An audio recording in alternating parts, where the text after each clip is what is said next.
What's up, everyone? Welcome to the Power Play with CJ. We're focusing on, obviously, my Bruins are playing above their heads and on a bit of a heater. Obviously, I don't know if you saw that I tweeted it, but Marchand's hit stupid, deserved 5 games. Not going to get an argument from me on that one. But, coming down the stretch, they got a chance to maybe win that Atlantic Division. And, as good as Tampa is, the Bruins are on a heater. And, they'll regress to the mean eventually. But, they look for all intents and purposes like they're the real deal. That being said, I would be very, very, very intrigued by how Donnie Boy Sweeney handles the trade deadline. Evander Kane's off the table. I love Evander Kane as a player. Yeah, he's got some, issues off the ice, but, don't we all? I'm not giving up a first-round pick on a prospect for Evander Kane. It's just not happening. I know the Bruins have a plethora of young players in the system, and realistically, they'd be dealing from a position of strength, but, he's not the guy for this team.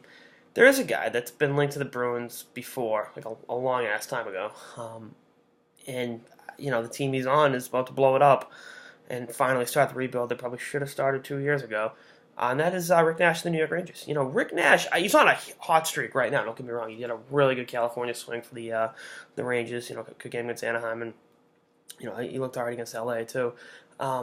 But I like the way he fits in with this team. I know he's 33. I know he's not getting any younger. I know he's only got 25 points. And he's carrying a $7.8 million cap hit. But it's an expiring contract. The Bruins have the cap space to bring him in. And the Rangers, essentially sell for 30. I know now his value's probably gone up a little bit. He's worth a little more than he was a few weeks ago. But if you could get him like a third and a fourth, and maybe like a B-list prospect, maybe if the Rangers are really want that much out of him, I think he still fits in well with Krejci. Krejci, and I know it's been beaten into the ground in Boston, but he plays his best when he's got a power winger that kind of complements his finesse. Rick Nash is still kind of a power winger. I think he can still be a guy that fits in with this Bruins team. And again, I like where he can play you the wing. Still get some tenacity, and the Bruins have some cap space this summer, so he wants to stick around. He's obviously not coming back to $7.8 million. There's no fucking way in hell that's happening.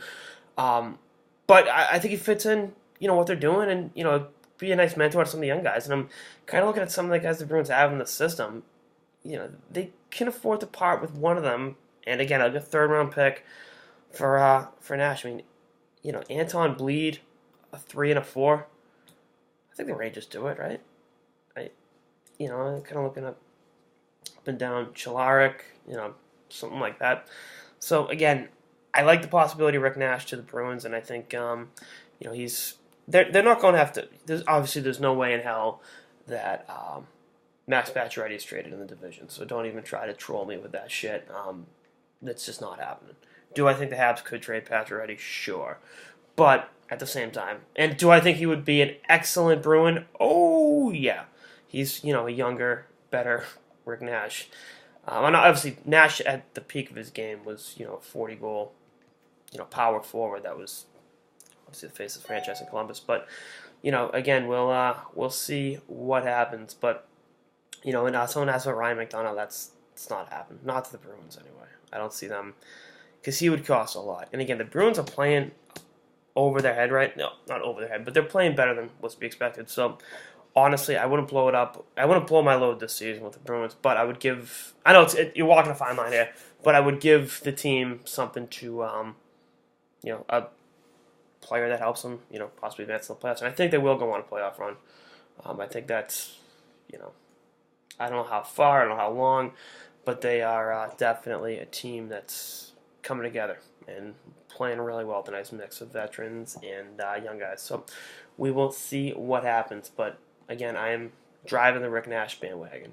Anyway, that's all I got this episode of the Power Play with CJ. Stay tuned for more episodes throughout the season and beyond. Later, guys.